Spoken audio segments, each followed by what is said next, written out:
From Cornwall to Birmingham and Johnston and Hello to Exhale, Carl Marah. How are you today?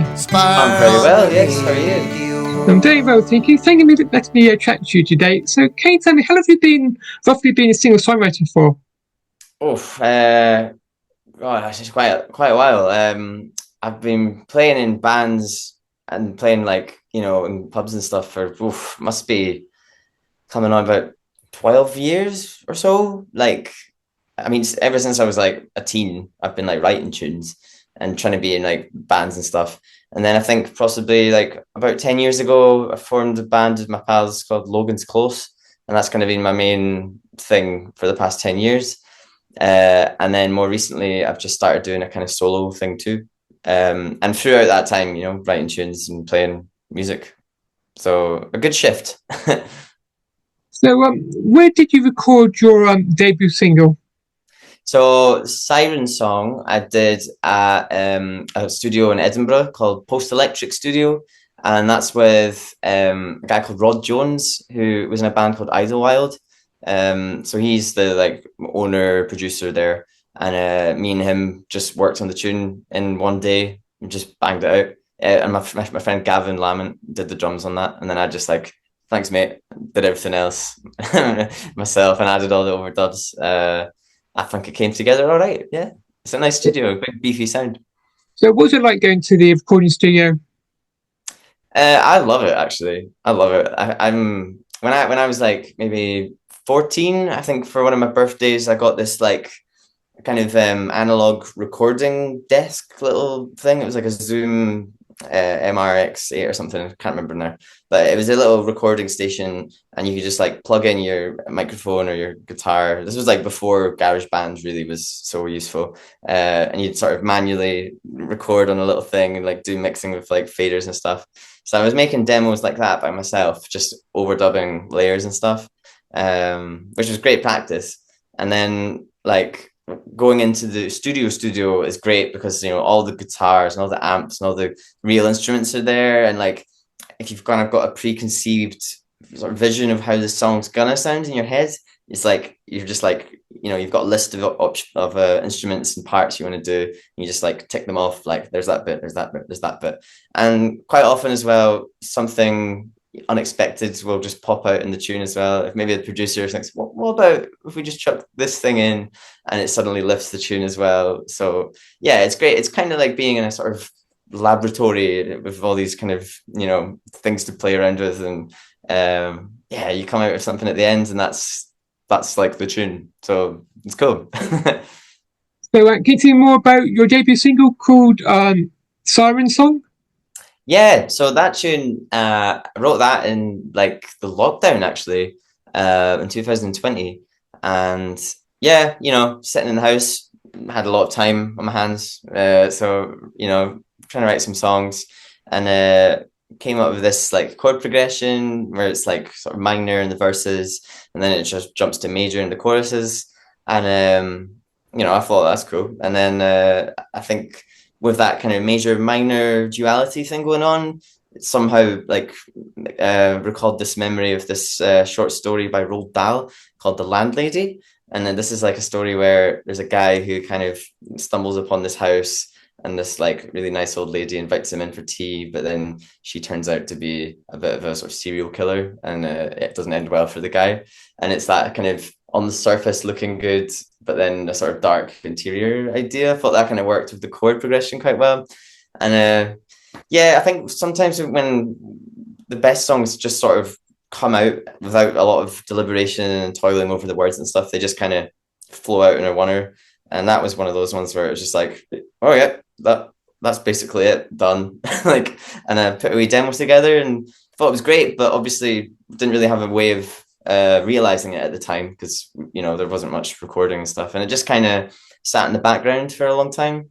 And it was only more recently I was like kind of going through my list of songs. I was like, oh yeah, this one, like I really want to like do something with that. I never forgot about it, and I thought, well, I'll just kind of, this is a good chance to maybe do something on my own. So I just thought I'd put it out as my own kind of single, and I've got a few songs like that are just sort of sitting around that I'm now excited to like just go and record and then release them under my name. So yeah, it's exciting times.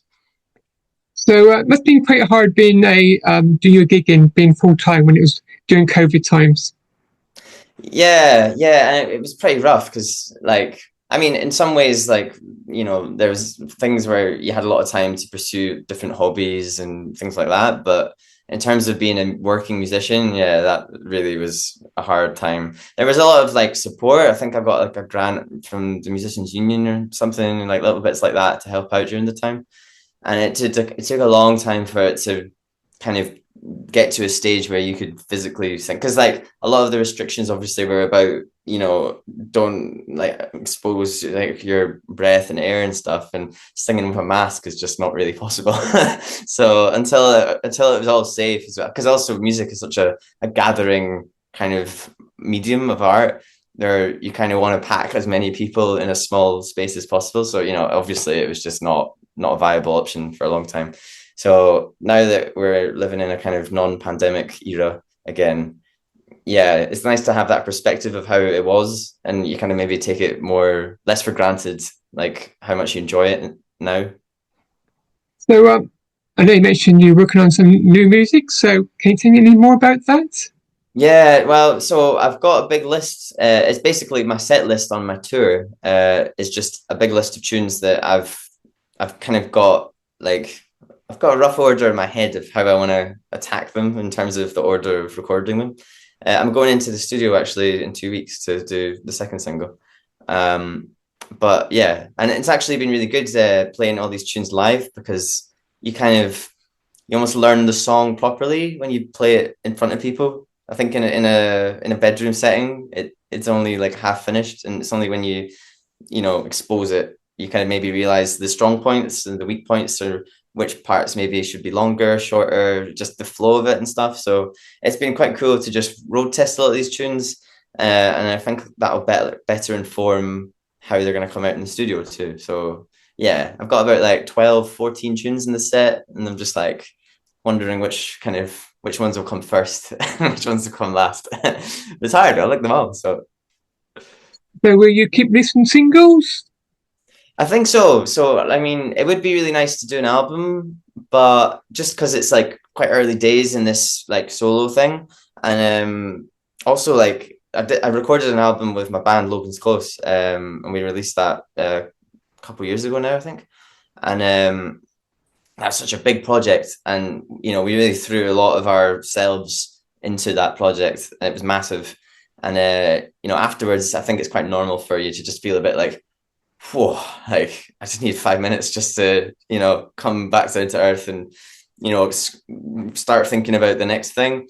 So it was huge, and doing it as singles for this project I think is useful, because it's kind of like baby versions of that album project, just one after another. And also it kind of means that every song gets its sort of full exposure, it gets its full treatment.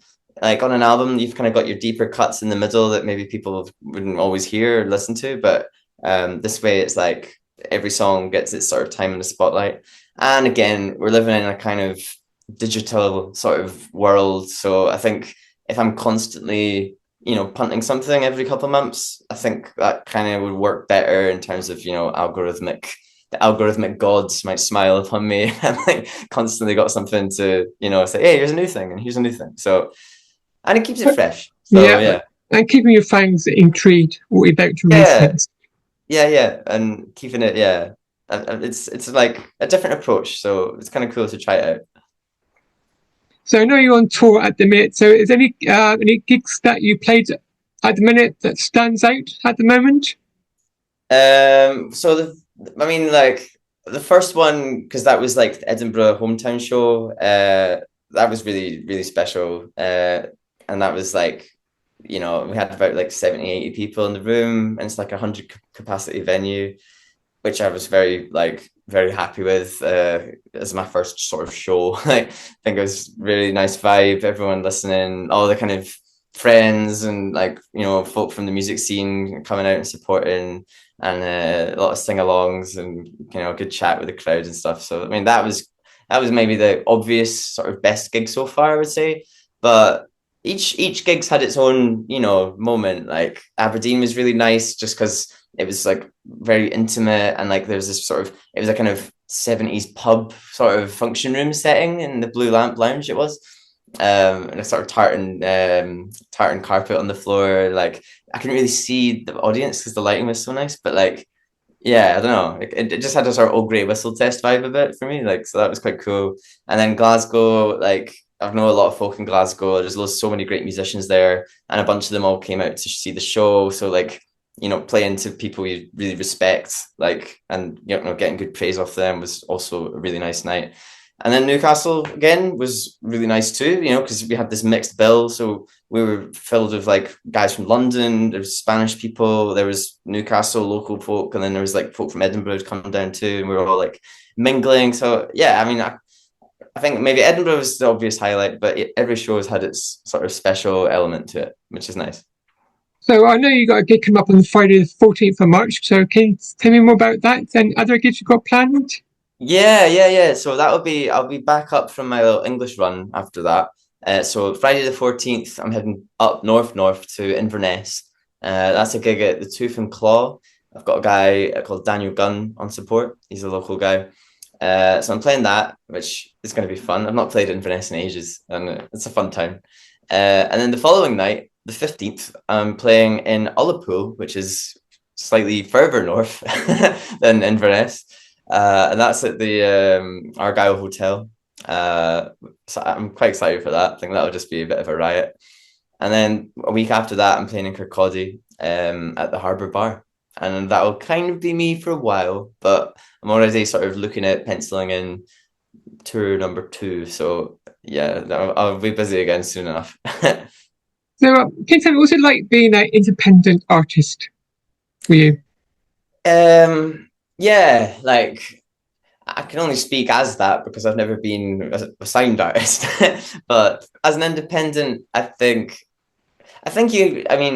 you have a lot of creative freedom to sort of do it however you want. I can imagine if you're signed, you have a lot of like firepower from a label, but probably that comes at the cost of giving away a lot of your creative choices about the music and your marketing and all that kind of stuff. So as an independent, it's a lot of work, and you kind of have to be a sort of jack of all trades a bit, where you're doing your own accounting, you're driving yourself to the gigs, you're selling your own merch, you're ordering your own merch, you're doing the ads and videography and all kinds of stuff, So you really kind of have to have your finger in a lot of pies to pull it off, I think.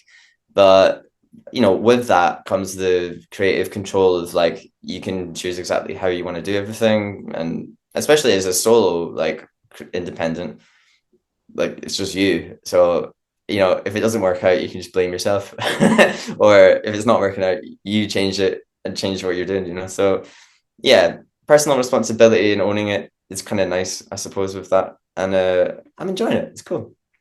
So finally, can you tell me, listeners, where can I find you on your social media? So my kind of handle on a lot of the Facebook and Instagram and TikTok and all that is just my name, at Carl Marah, CarlMarah.